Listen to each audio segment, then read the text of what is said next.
आज मैं जालोर था। गणपत सिंह हत्याकांड जिसको लगभग आज 15 महीने हो चुके हैं, अभी तक वो केस जो है ओपन नहीं हुआ है। और पिछले 6 दिन से उनकी 80 वर्षीय माता जो बुजुर्ग हैं, वो माता जी कलेक्ट्रेट के आगे भूख हड़ताल पे बैठे। आप विचार करें कि वर्तमान में स्थिति क्या होगी इससे बुरी कि 80 वर्ष के बुजुर्ग को अपने बेटे के हत्यारों को ढूंढने के लिए, उस केस को ओपन करने के लिए भूख हड़ताल पे बैठना पड़ रहा है।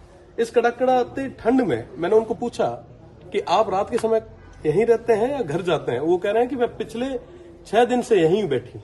तो ये बहुत बड़ी चिंता की बात है कि वर्तमान में कानून व्यवस्था जो है वो पूरी तरीके से खत्म हो चुकी है, लचर हो चुकी है। पर बीजेपी कांग्रेस के नेता वहाँ पे जो राजनीति करते हैं कोई मिलने नहीं पहुंचे, लेकिन अभी तक जिनको जो जिम्मेदार लोग थे उनको पहुंचना चाहिए था। जिम्मेदार आंखें मीच कर वो कह ना अपने राजस्थानी में आंखें मीचे सूता राली ओढ़े जदे स्थितियां आई है। अगर जिम्मेदार मजबूती में आगे आता तो शायद आज स्थितियां को नहीं होती। धन्यवाद। Thank you.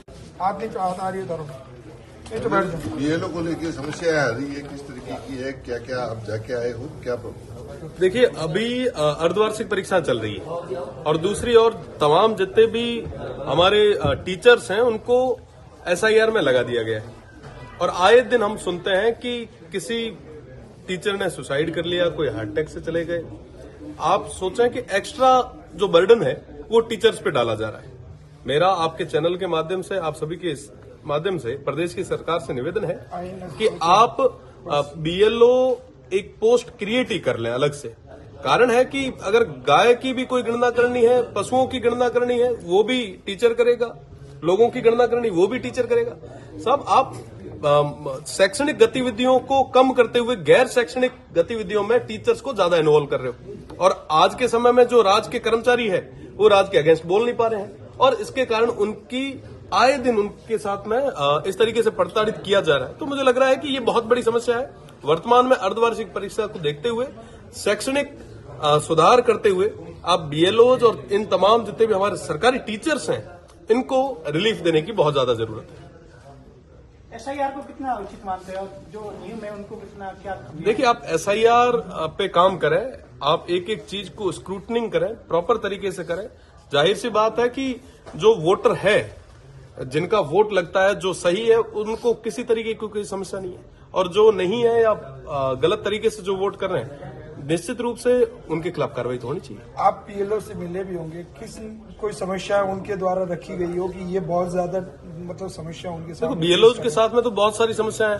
आज के समय में अगर मैं बात करूं, मैं जोधपुर में बैठा हूं और यहाँ पे किसी शहर के वार्ड के अंदर कोई BLO चला जाए, गांव की स्थितियां और अलग हो जाती है।